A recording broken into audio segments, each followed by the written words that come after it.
Baik, Bismillahirrahmanirrahim. Assalamualaikum warahmatullahi wabarakatuh. Perkenalkan, nama saya Restama, dari kelompok Data Mining.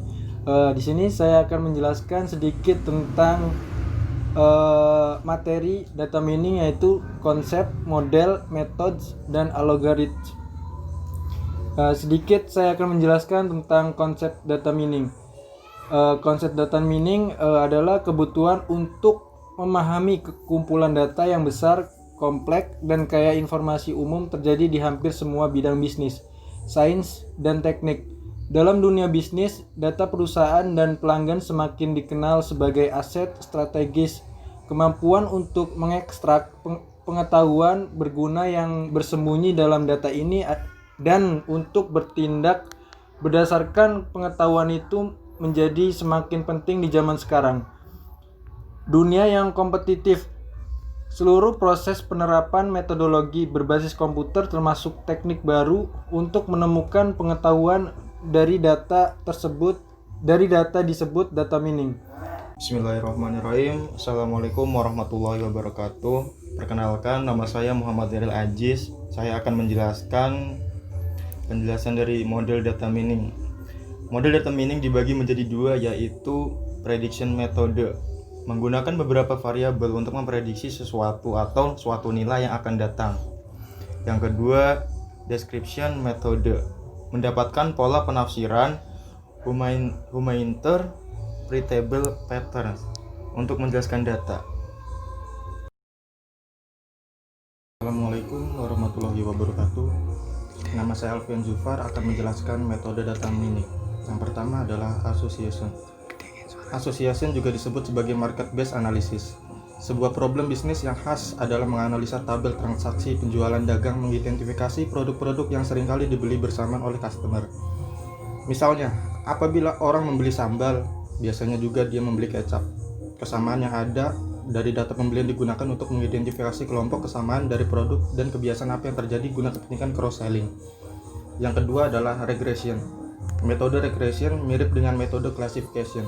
Yang membedakannya adalah metode regression tidak bisa dicari pola yang dijabarkan sebagai khas kelas. Metode regression bertujuan untuk mencari pola dan menentukan sebuah nilai numerik. Yang ketiga adalah classification. Classification adalah tindakan untuk memberikan kelompok pada setiap keadaan. Setiap keadaan berisi sekelompok atribut, salah satunya adalah kelas atribut. Metode ini butuh untuk menemukan sebuah model yang dapat menjelaskan kelas atribut itu sebagai fungsi dari input atribut. Yang terakhir adalah clustering. Clustering juga disebut sebagai segmentation. Metode ini digunakan untuk mengidentifikasi kelompok alami dari sebuah kasus yang didasarkan pada sebuah kelompok atribut. Mengelompokkan data yang memiliki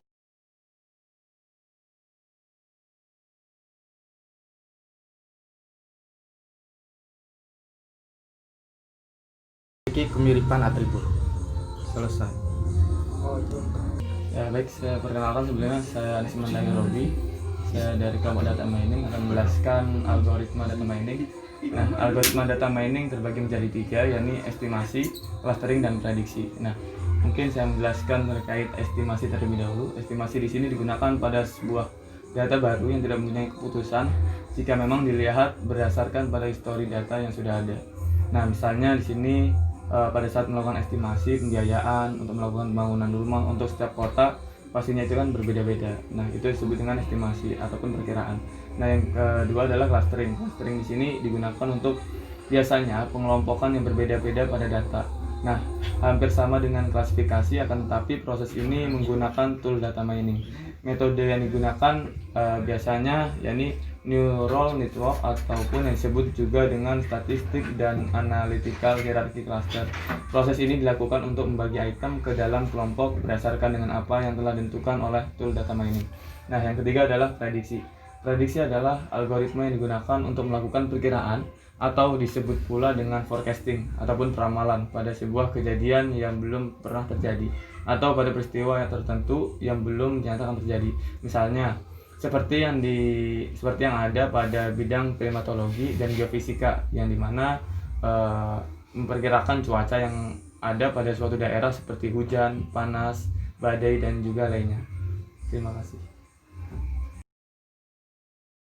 saya Didi Mufrodi, saya akan menyimpulkan dari materi kali ini, untuk mendapatkan memahami kumpulan data yang besar, kompleks, dan kaya informasi yang umum, diperlukan seluruh proses penerapan metodologi berbasis komputer, termasuk teknik baru untuk menemukan pengetahuan dari data tersebut, yaitu data mining. Data mining dibagi menjadi 2 model dan 4 metode, yaitu prediction method, description method. Untuk metode association, regresi, klasifikasi, sama clustering. Oke, mungkin segitu saja yang kami sampaikan. Kurang lebihnya mohon maaf. Wassalamualaikum warahmatullahi wabarakatuh.